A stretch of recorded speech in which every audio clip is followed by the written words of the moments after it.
Bonsoir. Est-ce que vous avez pris un gros coup sur la tête ce soir? Oui, gros coup. J'avais espoir, même si je savais que c'était difficile. Le match de Lyon avait été quand même bon, même si on n'a pas ramené de points dans le contenu. On était aujourd'hui, il y a eu une première mi-temps où on a peur. Et là, là c'est grave. Là c'est grave. Dans un match important comme ça, c'est très grave de, de refuser le jeu, de ne pas être en confiance, au lieu de tout donner, de... Non, le, un peu le début de la deuxième mi-temps où on a senti une petite rébellion. Et après, comme toutes les équipes mal classées, le carton rouge, l'autre carton rouge, le but gag à la dernière minute. Voilà, c'est le calice jusqu'à la lit. Comment tu arrives à l'expliquer cette fébrilité de la première mi-temps? Des joueurs pas en confiance et qui... Et, c'est pas, c'est dur à expliquer le manque de confiance. Quand on est arrivé, on a fait le match contre Toulouse, c'était un petit peu pareil, où les gens nous pressaient, nous faisaient peur, et on voyait que on était en panique. Et là, quand vous n'avez pas la confiance au football, c'est très dur. C'est très dur. Très dur de bien jouer, c'est très dur de marquer, tout devient difficile.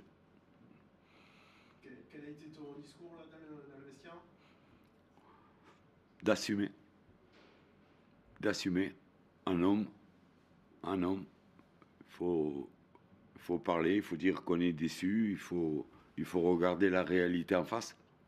La mission, elle était très difficile. Aujourd'hui, c'est mission impossible. Voilà, il reste un demi-championnat. Il y a beaucoup de points en jeu, mais on a perdu au Havre, on a perdu à Saint-Étienne et on perd chez nous contre Angers. Donc, il, y a-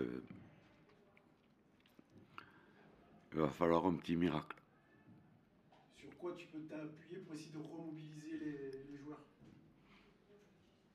Sur la fierté. La fierté parce que c'est pas Montpellier, c'est pas l'état d'esprit, c'est pas la paillade, c'est pas de jouer comme ça timidement avec les pieds recroquevillés, c'est pas on joue le match de la survie, il faut comme on a fait un petit peu en deuxième mi-temps, on a eu un petit sursaut, mais c'est insuffisant, c'est insuffisant. Jean-Marie, on a vu évidemment les supporters déçus, en colère. C'est quoi le message que vous avez envie de leur faire passer? Ils souffrent, déçus, normal, ils souffrent, comme nous, ils souffrent, mais il n'y a pas, y a pas grand-chose à dire. Je leur avais dit avant le match, c'est un match important, c'est un match crucial. Euh, ils ont fait leur job. Ils ont fait leur job. En première mi-temps, ils ont encouragé, mais ils ont vu une équipe timide, ils ont vu une équipe pas en confiance, ils comprennent pas. Ils ont raison. Ils ont raison. Vous vous sentez parfois abandonné par certains joueurs cadres. Je pense au capitaine aujourd'hui, Jordan Ferry, qui prend un carton rouge.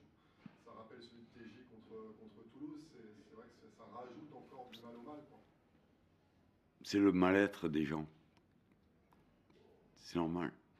C'est normal. Quand une saison attaque comme ça, j'ai dit aux joueurs, vous avez fait 8 matchs avec un entraîneur, vous avez pris 4 points.